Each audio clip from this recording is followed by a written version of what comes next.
Welcome to the third and final lesson in our three sequential lessons. Today's lesson we'll be looking at source analysis techniques. It's important you pay attention in this lesson as it will help you with not only activity 2, but also activity 3. What is source analysis? Are they important? How do we have them? Well, let me help you with that. Historians use source analysis to evidence to support their viewpoints, arguments.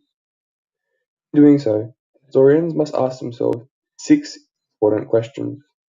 Please make sure you write these 6 important questions down. These questions are: 1. What happened? 2. Who was involved? 3. Did the event take place? 4. When did the event happen? 5. Why did the event happen? 6. How do we know? Which perspective was the source created? Alternatively, this can be broken down again. Another 6 steps. The first one is source, which is information. Who, what, where, when, why, and how. Pretty much summarizes the previous 6 steps. 2. Objective and message. What is it telling you and why? 3 is usefulness. Does it help? 4 is reliability. Is the source trustworthy? 5 is context. Where was the source written? Is the source primary or secondary? 6 is evidence. Do other sources support or disapprove the evidence? Let's now take a closer look at reliability, which is step number 4. Reliability of a source evaluates whether a source is trustworthy or not. No source is 100% accurate. Therefore, it's hard to find a source that is 100% reliable. Reliability of a source can be determined using the following 4 aspects.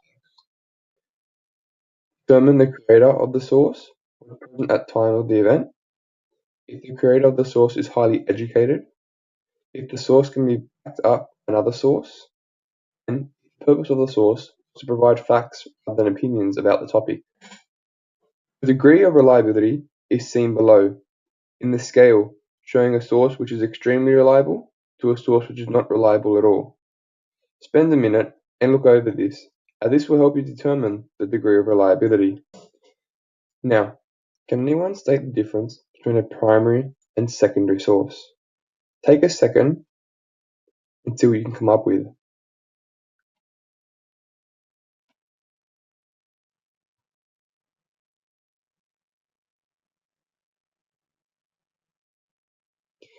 A primary source is a source created during the period the historian is investigating. In contrast, a secondary source is a source created after the period the historian is investigating. Secondary sources usually contain information taken from other primary sources, both written and non-written.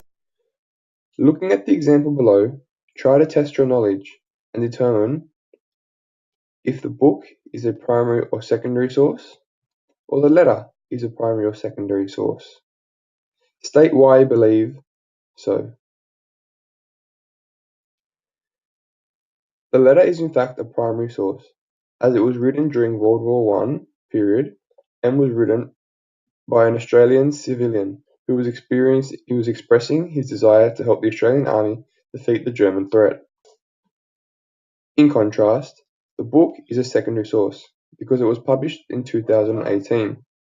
It also uses a list of primary sources in order to make new connections and interpretations of the Gallipoli landing during the First World War. Now that we know the difference between a primary and secondary source, we must also look at the usefulness of a source.